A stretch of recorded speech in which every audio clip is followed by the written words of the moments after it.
What is going on, guys? Welcome back to the channel, Panthers Advice. Today's video is going to be interesting because some of you might come back over and start believing in the new head coach and the GM, Dan Morgan, Dave Canales, right?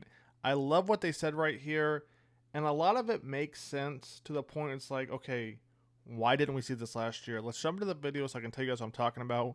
We're going to pause it every now and then, maybe a little fact check, maybe break a couple things down. Let's get started with the first part. Carla Gebhardt of Fox Charlotte. My question's for Dave. You mentioned your experience with quarterbacks. I want to know how that experience might help continue to develop Bryce Young in his second year. I love the question she asked right here. Basically said, your experience with quarterbacks, how is that going to help Bryce Young going into his second year? To me, Dave is the perfect candidate. I've said that in the last, couple of videos, right? He's worked with Geno. He's worked with Baker. Bryce is kind of in that threshold, right? You bring in Frank. Frank's never really worked with anybody quite like Bryce Young. That's not who Frank wanted. So excellent question to the reporter. Dave, as of right now, seems like a good hire. Let's keep it going. Attention to the details, first and foremost. It all starts off with relationship. Bryce and I just getting to know each other. I want him to know that I have his best interest at heart. I want him to be the best possible version of himself. That's the same approach that I've taken since I've been coaching positions in the NFL, and that's really the approach I want to take with him. Some of the other things that kind of come to mind thinking about the quarterbacks that I've worked with over the last couple of years is we are going to become what Bryce is great at in the pass game. We got to pause it right there. We have to pause it right there. I love what he said right there. We're going to become what Bryce is best at, what Bryce is great at. And I like that a lot because you take the offense we saw earlier this season with Frank, and he really even towards the end of the season, that wasn't the offense that Bryce ran at Bama. That was nowhere near the offense. So I understand a ton of people are upset. They're like, all right, well, we drafted Bryce and he's not producing. Well, you drafted Bryce. Stay with me right here. You drafted Bryce based off what he did at Alabama. Then you bring Bryce into a whole new system. Now, I'm not saying the NFL is going to be a walk in the park from college, right? I'm not saying that. But you drafted a guy who played amazing, and then you changed the whole system. Stay with me right quick, right? That's like drafting a DB who basically dominates man-to-man coverage, but you want him to play zone majority of the time. And then he's struggling. You're like, why? You drafted him based off his production in college, whether it was man or zone, and then you're going to flip-flop it? And then be like, why is he not doing good? First round pick. I wonder why, man. I wonder why. Let's keep it going. Going to grow to the capacity that he can handle. There's got to be a commitment and a discipline about that. There was a growth curve there with Baker. Here's where we're at today. Based on the information we have, let's get into these situations to see where he looks most confident. When I see that back foot planted in the ground and that ball rips out of there, without any hesitation, I know we got something. Let's find more. All right. Got to pause it right here. He is not lying about Baker planting that back foot and letting that thing rip, right? And here are the numbers for you guys. Here are the numbers. Baker Mayfield, this past year with the Bucs, 28 touchdowns, 10 picks, 4,000 yards. His best season before that was in Cleveland, 26 touchdowns, 8 picks, right? So you're like, okay, kind of the same. Well, here's the thing. That 26 touchdown season, only 3,500 yards. He threw 4,000 yards, 28 touchdowns, 10 picks. Go to Geno Smith. Last year, when Dave was with him, 30 touchdowns, 11 picks, 4,200 yards. Geno this year, 20 touchdowns, 9 picks, 3,600 yards. This man, Dave, either he's getting lucky or he knows what he's doing. It's one or the other, right? It's one or the other. Baker Mayfield, 4,000 yard season, 28 touchdowns, 10 picks.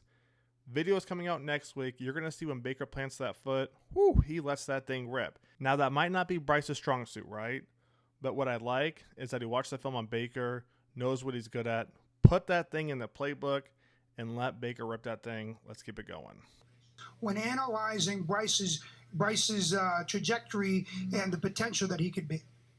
You know, I haven't really gotten fully into the details on that. I watched a good amount of Bryce going into the interview process, but right now I'm going back through the games.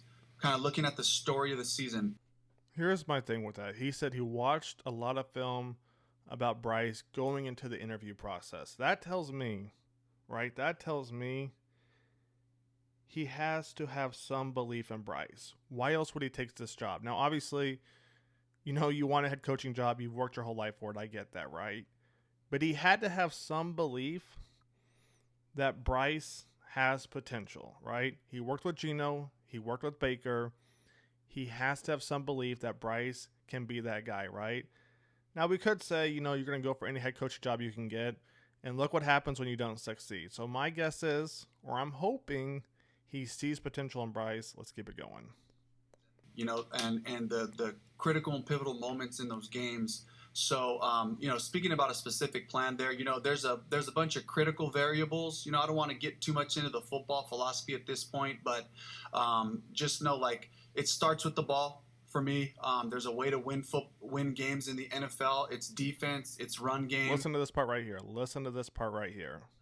It's an explosive pass game that comes off of that run game, and then explosive pass game that comes off of that run game. Explosive pass game that comes off of that run game. You see what I'm saying? For those of you who aren't really picking up what I'm putting down, we brought in Miles Sanders, who doesn't fit this offense at all. We had Hubbard in our back pocket the whole time. We only used him sparingly. Use Hubbard more. Get Bryce on that play action, a little RPO. Let him roll out. Let him do his thing. And in the pass game, is getting that ball out in 2.7 or less. All right, that's a big thing he just said. Getting the ball out in 2.7 seconds or less.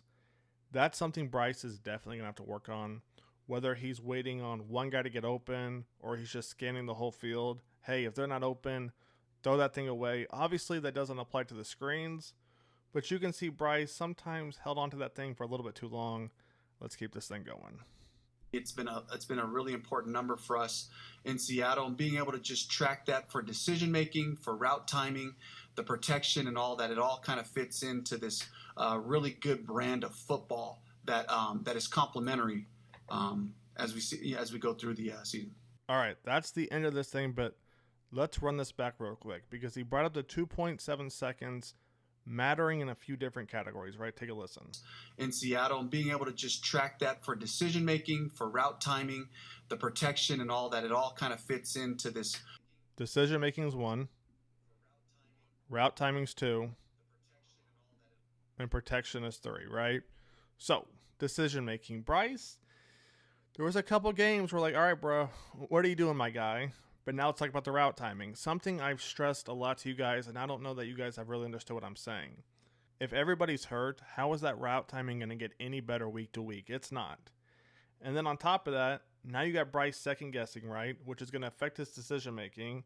And if he rolls out of the pocket, stays under too long, then the protection becomes an issue, right? Then it goes from 1st and 10 to maybe 2nd and 12 to 3rd and 15. Well, now the D-line knows that the Panthers aren't going to run it, so now they're just going to tee off because they're expecting a pass, right? So they can basically kind of play the gaps how they want. And this was the problem with the Panthers throughout all of last season.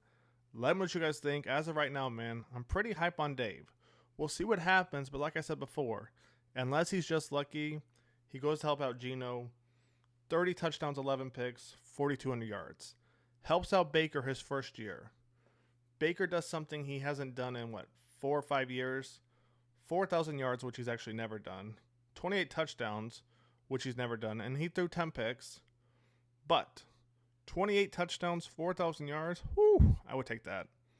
Let me know what you guys think. That's going to wrap it up. Few big videos coming next week. Stay tuned for that. I'll catch you guys on the next one.